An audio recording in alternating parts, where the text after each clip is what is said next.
Hello, ladies are not home, so my chance to make some noise, or actually I already did that for a couple of hours. And this is my ideal setup when I'm playing at home. So first we need a guitar. This is a modified Epiphone SG. Tuner pecks have been changed. Pickups are Gibson Classics, so this is kind of a classic SG. There was a time when I had Tony Iommi signatures, but too much mid-range for me. And the pickup selector on this one is busted. It only works with the bridge pickup, so I need to have it repaired.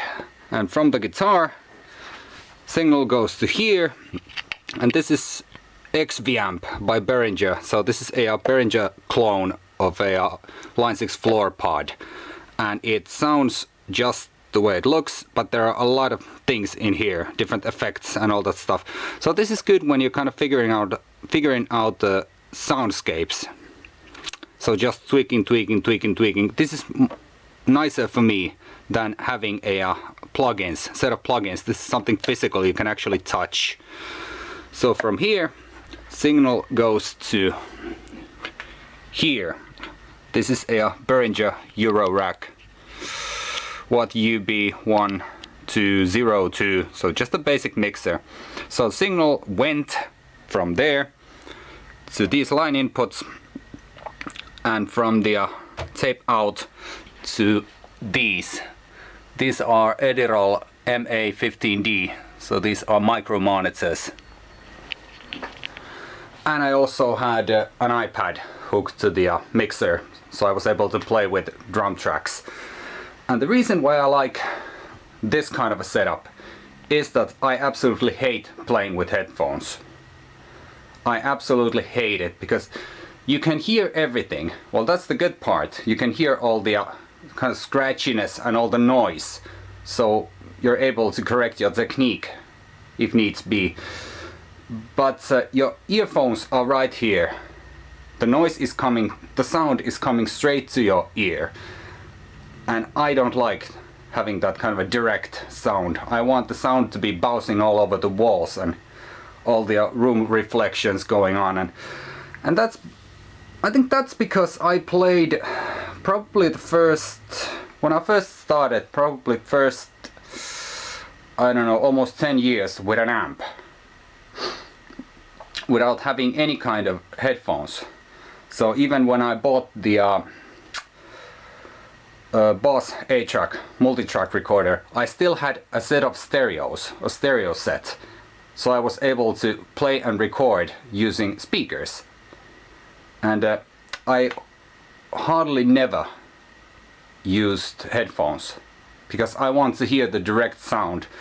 And if you are a player yourself, you know this thing. You're playing at home with using modest volume. Well, it sounds nice, but yeah. But then when you go to the rehearsal room and you can crank things up, that's when distorted guitar starts to live. It's alive! And when playing with headphones, yes, it sounds good, but you can't feel it. You can hear it very well, but you just can't feel it, or at least I can't. So that's why I like to have speakers. Real speakers moving real air into a real eardrum. And that's how I like it. And I already stripped some things down because I'm going outside. And I didn't want it to leave all this mess. So when the ladies come home, I'll be strangled the second I'll get home. It was windy as heck outside, so wasn't filming anything, but head was still moving. If you're trying to market yourself as an artist and or as a songwriter, you have to make sure that the production is there. I mean, there's this old saying that a good song is a good song even when it's performed with an acoustic guitar and a vocal. Well, that applies in most cases when we are talking about guitar-oriented, straight-ahead pop. But in most cases that applies, not in all cases.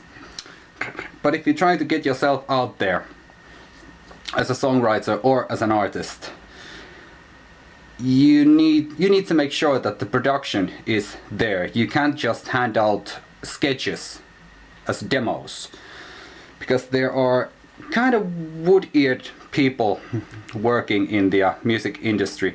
So you have to make sure that your demos are kind of a think it as an audio version of For Dummies book. I mean, the production needs to be dumbed down, obvious. What comes to what you're trying to say, what you're trying to achieve with that song. And at the same time, it needs to be remembered that you can't hide bad songwriting behind production, behind studio magic.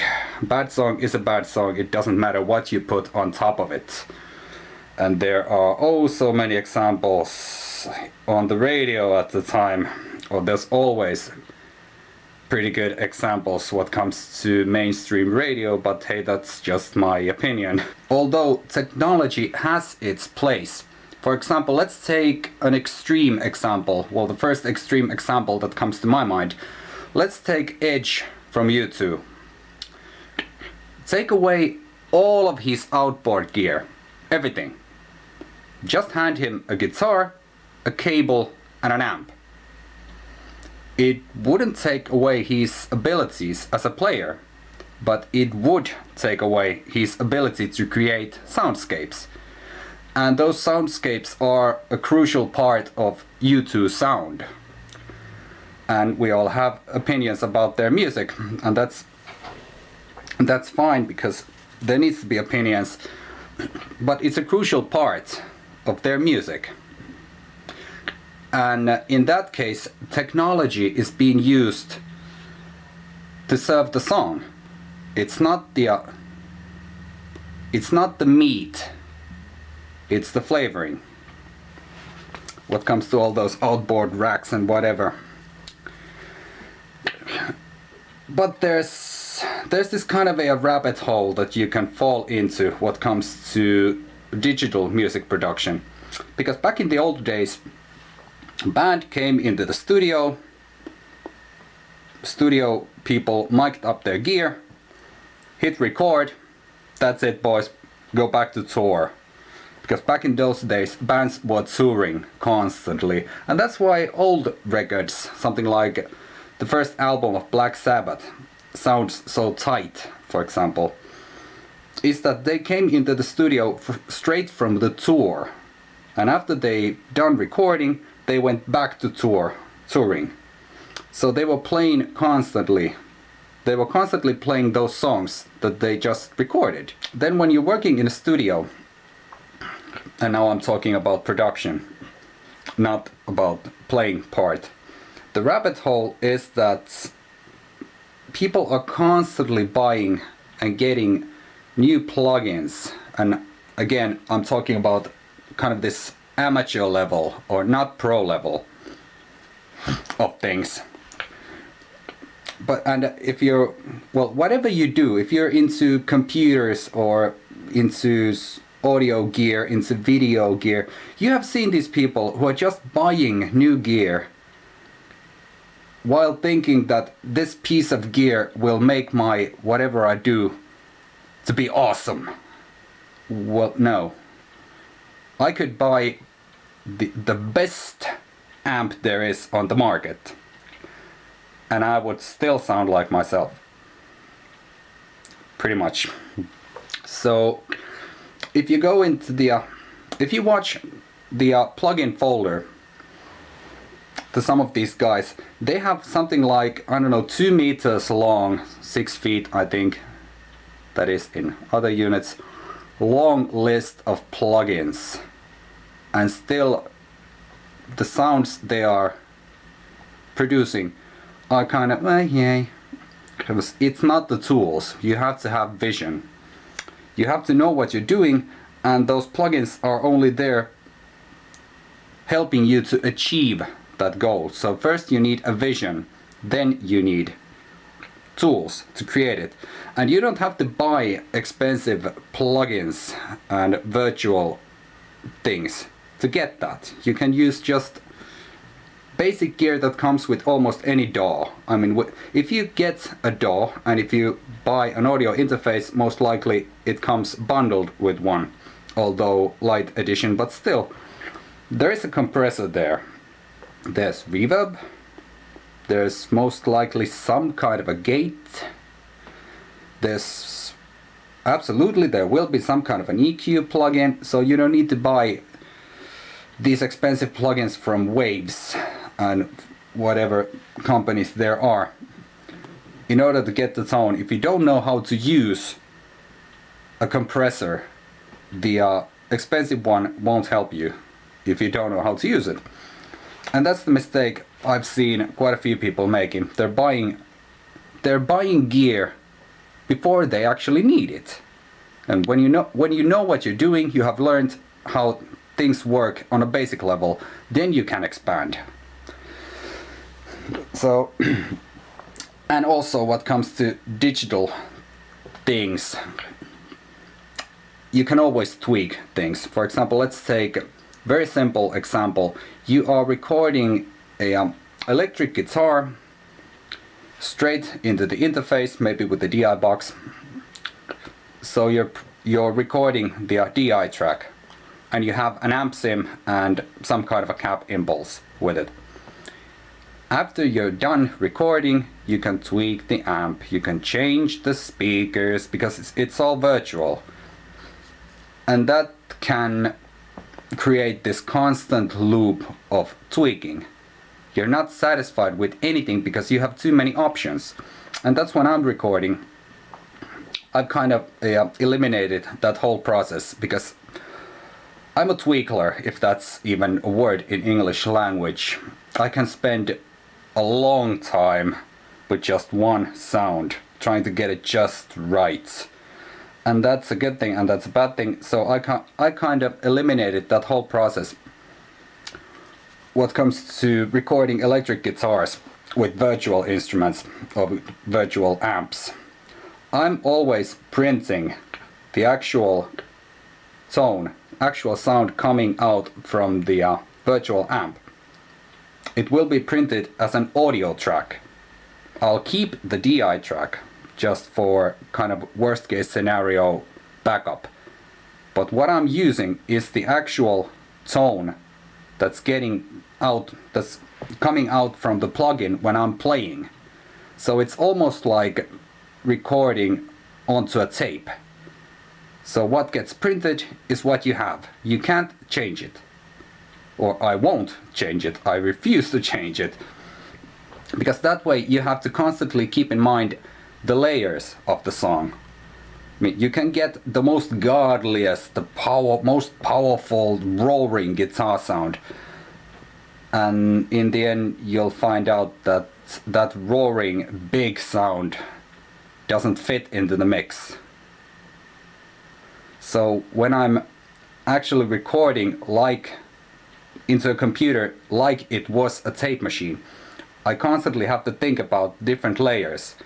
That okay, I'll have 2 rhythm guitars, but I'll be having keyboards on top of that, so I have to tweak the amp beforehand in order for it to fit with into the sonic spectrum with the keyboards. So it's always planning ahead. If you're working completely digitally, you don't have to think about those things all that much, because you can do it in post-production or you can do it later. But I want to be constantly thinking, what are the sounds that I'll be needing? It's about 8 p.m. and ladies are back home.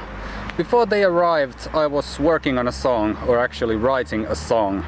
And I decided to film some of it while testing out lyric and vocal ideas. It's very much still work in progress, so the mix is all over the place, and some of the sounds, at least it feels to me at this point, are placeholders, but here you go.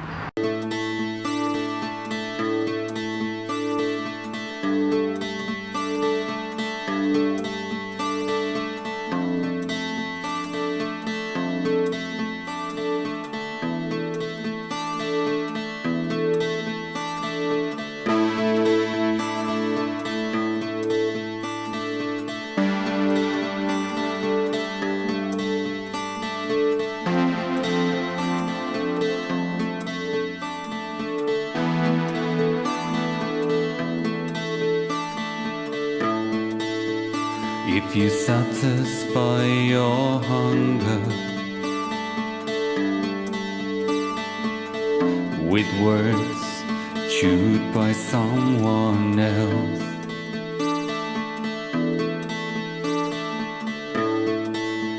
if you muffle your own reception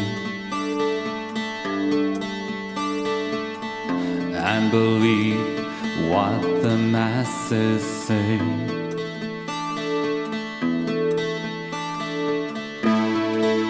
if in the time of hunting season you're out there just for your own gain,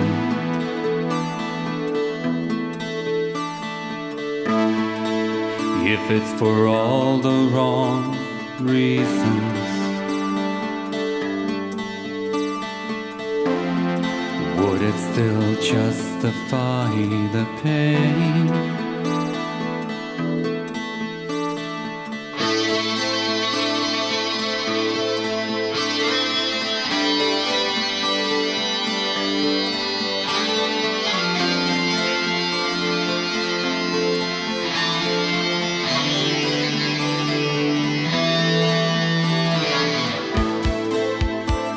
When time does into turmoil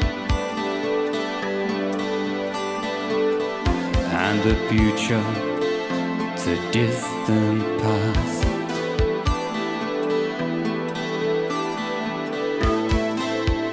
when you lose that grounding connection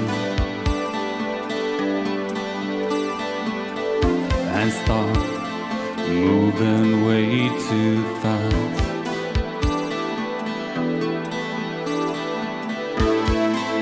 when you deny your own opinions,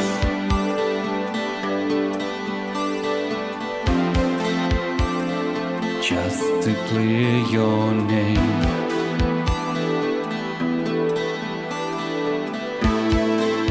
when it's for all the wrong reasons, will it still justify the pain?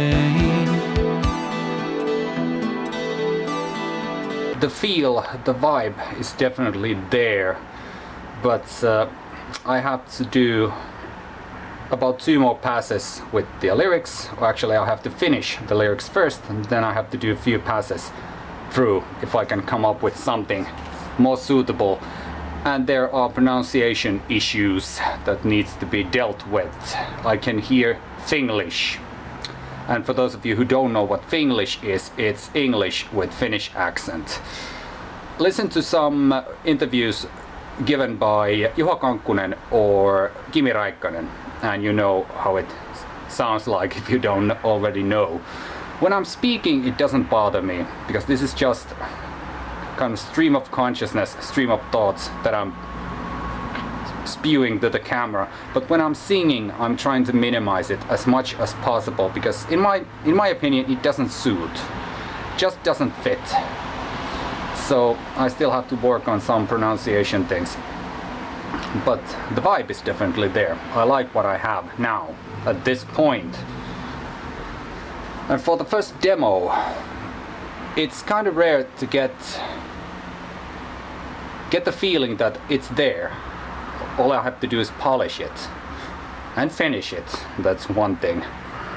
But and in case, well, if you are a long-time viewer, someone who has followed these vlogs from somewhere like 2013, you noticed in the beginning of this video that the speakers I was showing are actually my old near-field monitors that used to be on my desk on my recording station. But there's no room for them anymore, so I'm working completely with headphones. And they're fine what comes to working out ideas and recording most of the time. But what comes to mixing, I don't like them. I don't like mixing with headphones. Well, mixing with headphones you can do it, but you have to be very, very careful, especially with low end. When you're listening with the headphones, low end sounds fine. Then you burn a CD and you listen to that track through your stereos, and the bottom end is all over the place. It's rumbling, it's noisy, it's undefined. And that's my kind of issue when I'm mixing my own things.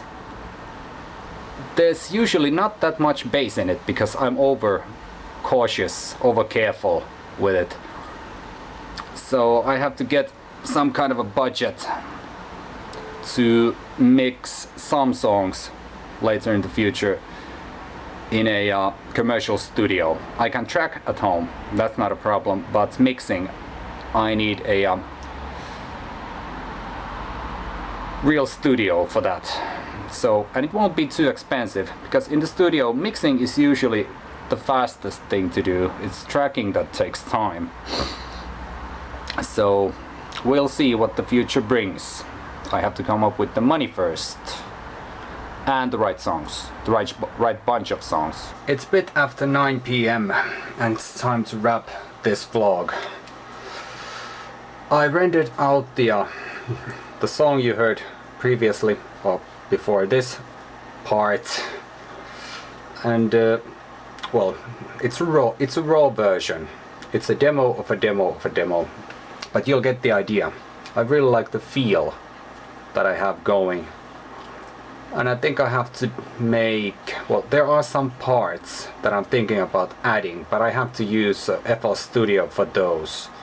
I could do them in Reaper, but the user interface for Reaper, what comes to MIDI sequencing, is a bit, well, it's useful, you can make stuff with it, but I prefer the FL Studio, and as I said some videos back, I have a FL Studio 8 that I'm using. I managed to find the original disc and user's manual, so I installed it. But that will be that.